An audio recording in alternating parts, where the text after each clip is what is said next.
The Imitation of Christ, chapter 21, on contrition of heart. If you wish to grow in holiness, you must live in the fear of God. Proverbs 1:7.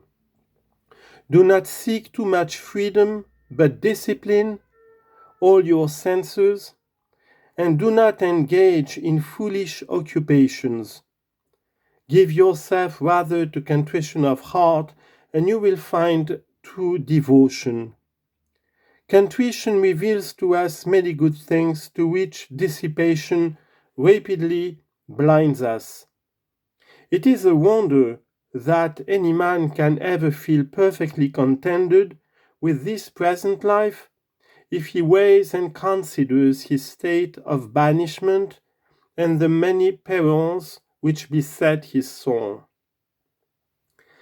Levity of heart and neglect of our faults make us insensible to the proper sorrows of the soul, and we often engage in empty laughter when we should rightly weep.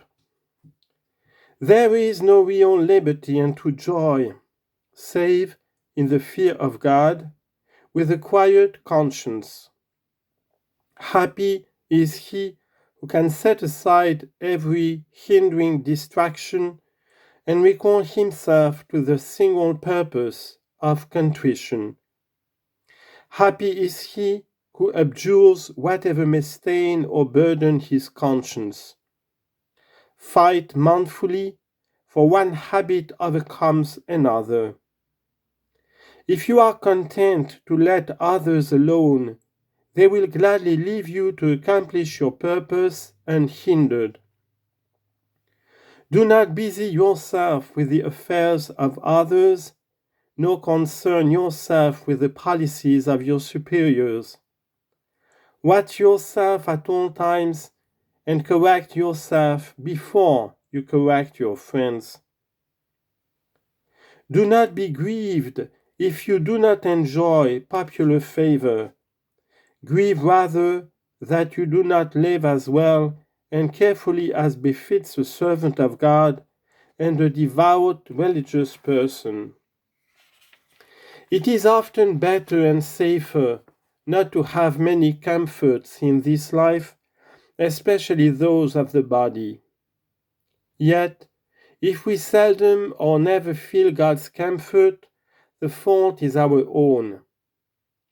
For we neither seek contrition of heart, nor entirely forego all vain and outward consolations. Consider yourself unworthy of God's comfort, but rather deserving of much suffering. When a man is perfectly contrite, this present world becomes grievous and bitter to him.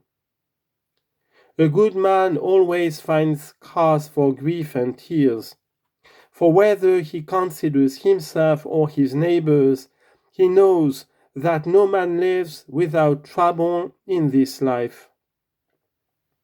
And the more strictly he examines himself, the more cause he finds for sorrow. Our sins and vices are grounds for rightful sorrow and contrition of heart, for they have so strong a hold on us that we are seldom able to contemplate heavenly things. If you had more concern for a holy death than a long life, you would certainly be zealous to live better. And were you to ponder in your mind on the pains of hell and purgatory, Matthew chapter 25, verse 41, you would readily endure toil and sorrow, and would shrink from no kind of hardship. But because considerations of this kind do not remove the heart, we remain cold and unresponsive, clinging to all delights. It is often our lack of spiritual life that allows our wretched body to rebel so easily.